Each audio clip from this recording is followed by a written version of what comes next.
ہاتھوں میں ہتھیار، پس منظر میں دھماکے اور آگ۔ کیپشن ہے نو مور مسٹر نائس گائے۔ صدر ٹرمپ نے اے آئی سے بنی بندوق اٹھائے تصویر شیئر کر کے ایران کو دھمکی دے دی۔ لکھا ایران کو سمجھداری کا مظاہرہ کرنا ہوگا، تہران اپنے معاملات کو درست طریقے سے نہیں سنبھال رہا، اسے غیر جوہری معاہدے پر دستخط کا طریقہ بھی معلوم نہیں۔ ترجمان وائٹ ہاؤس کے مطابق امریکی مذاکرات کار ایران کے ساتھ رابطے میں ہیں۔ تہران اپنی قیادت کے مسائل سے نمٹنے میں مصروف ہے۔ صدر ٹرمپ امریکی قومی سلامتی سے متعلق ڈیل کو ہی قبول کریں گے۔ ہاتھ میں ہتھیار، پس منظر دھماکے دار، ہر طرف آگ ہی آگ۔ No more Mr. Nice Guy.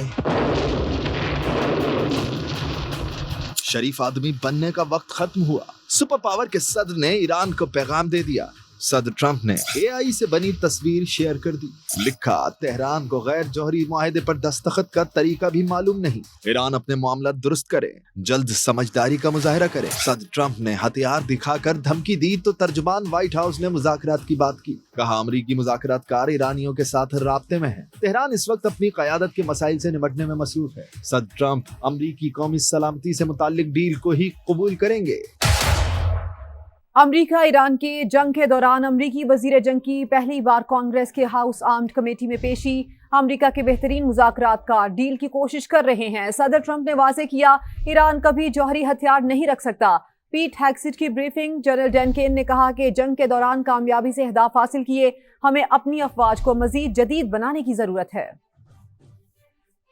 Trump, unlike other presidents, has had the courage to ensure Iran never gets a nuclear weapon, and he's ironclad in that. We have the best negotiator in the world driving that deal. 2 months in, on an existential fight for the safety of the American people, Iran cannot have a nuclear bomb. We are proud of this undertaking. These $50 billion of investment in new plants, new assembly lines, and new factories, these are private investments, not taxpayer dollars. This is a historic budget, as you said, Mr. Chairman. This is a fiscally responsible budget. President will employ national force and power based on the political and security situations that a president deems appropriate to use that military force.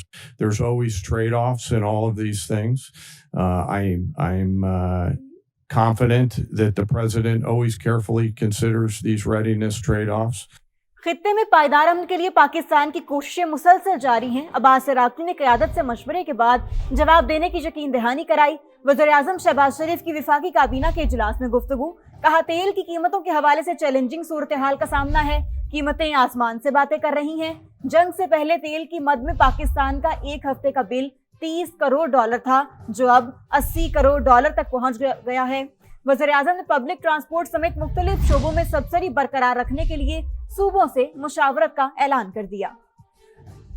امن کے لیے کاوشیں پاکستان کی ہنوز جاری ہیں، مسلسل جاری ہیں، اس میں کوئی کمی نہیں آئی۔ عباس عراقچی جو ہمارے بھائی ہیں فارن منسٹر ایران کے، وہ تشریف لائے اپنی ٹیم کے ذریعے۔ مجھے انہوں نے یقین دلایا کہ میں اپنی قیادت سے مشورہ کرنے کے بعد انشاءاللہ جلد آپ کو جواب دیں گے۔ خام تیل کی قیمتیں دوبارہ آسمان سے باتیں کر رہی ہیں۔ پرسوں جو جمعہ ہے اس دن پھر ہم نے نئی قیمتوں کا تعین کرنا ہے، جو عالمی منڈیوں میں جو صورتحال ہے، تو یہ ایک چیلنجنگ صورتحال ہے۔ جنگ سے پہلے ہمارا ایک ہفتے کا بل $300 ملین تھا، تو آج وہ $800 ملین میں پہنچ گیا۔ جو کمیٹی ہے جو صوبوں کے ساتھ انٹریکٹ کر رہی ہے، اس کمیٹی کو میں نے گزارش کی ہے کہ 1 مہینہ جو صوبے اپنی تائیں فیڈرل گورنمنٹ کے ساتھ مشاورت میں جو سبسڈیز دے رہے تھے، ان کو آئندہ بھی کنٹینیو کرنے کے لیے ان سے گفتگو کا آغاز کیا جائے۔ اور امریکی نیوی کی جانب سے ایرانی بحری جہازوں کی پکڑ دھکڑ جاری ہے۔ ایرانی فوج نے بھی سنگین نتائج کی دھمکی دے دی۔ ترجمان ایرانی فوج کا کہنا ہے کہ امریکی بحری جہازوں کو تحویل میں لینے سے گریز کریں۔ ایران سے منسلک جہازوں کو پکڑا گیا تو غیر معمولی فوجی کارروائی کریں گے۔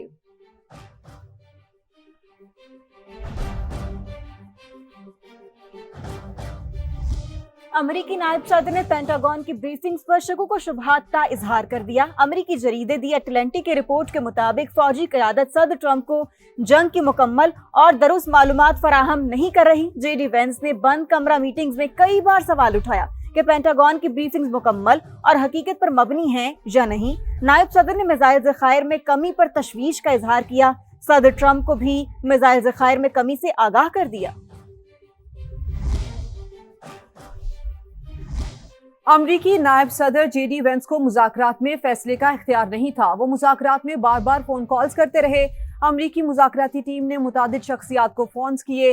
ایرانی مذاکراتی وفد کے رکن پروفیسر سید محمد مرندی کا دعویٰ، روسی ٹی وی کو انٹرویو میں کہا کہ جنگ کے دوران عوامی حمایت کے بغیر کچھ نہ کر پاتے، عوام نے فوج کا بھرپور ساتھ دیا اور دشمنوں کے حملوں کو ناکام بنایا۔ امریکہ اور برطانیہ میں پھر ٹھن گئی، کنگ چارلز متفق ہے کہ ایران جوہری ہتھیار نہیں رکھ سکتا۔ امریکی صدر کا برطانوی شاہی جوڑے کے اعزاز میں عشائیے سے خطاب، کنگ چارلز نے اپنی گفتگو میں ایران جنگ کا ذکر نہیں کیا۔ برطانوی بادشاہ حکومتی ترجمان نہیں ہیں، برطانوی خبر ایجنسی کا دعویٰ۔ واشنگٹن میں برطانوی سفارت خانے نے موقف جاننے کے لیے بکنگم پیلس سے رجوع کر دیا۔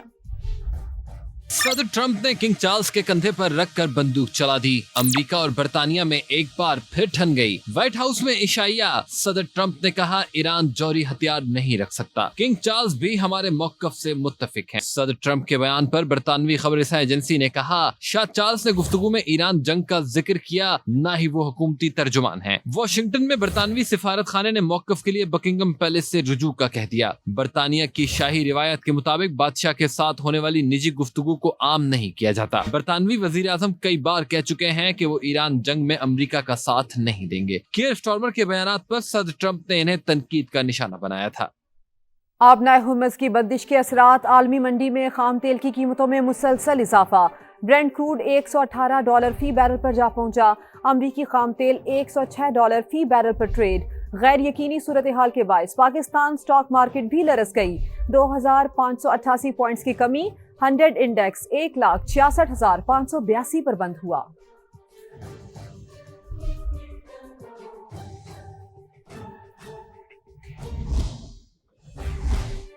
عرب امارات نے اوپیک اور اوپیک پلس سے کنارہ کر لیا، جسے تیل برآمد کرنے والی تنظیم کے لیے بڑا دھچکا قرار دیا جا رہا ہے۔ یو اے نے مستقبل کی پیداواری صلاحیت کو مد نظر رکھتے ہوئے علیحدگی کو ناگزیر قرار دیا۔ تیل کی اضافی پیداوار کو بتدریج اور طلب کے مطابق مارکیٹ میں لایا جائے گا۔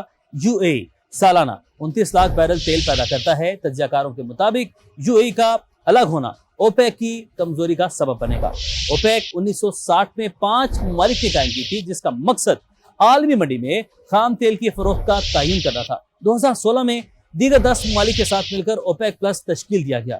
یو اے ای نے ابوظہبی کے ذریعے 1967 میں اوپیک میں شمولیت اختیار کی اور 1971 میں اوپیک کا باقاعدہ رکن بنا۔ آگے بڑھتے ہوئے بتائیں، افغان طالبان اور فتنہ خارج کی چمن سیکٹر میں جارحیت، پاک فوج کا بھرپور جواب، دشمن کی متعدد چوکیاں اور گاڑیاں تباہ کر دی گئی۔ پاک فوج کی مؤثر کارروائیوں کی بدولت افغان طالبان اور بھارتی حمایت یافتہ خوارج دہشت گرد پسپا ہونے پر مجبور ہو گئے۔ سیکیورٹی ذرائع کے مطابق آپریشن خزب للحق مقررہ اہداف کے حصول تک جاری رہے گا۔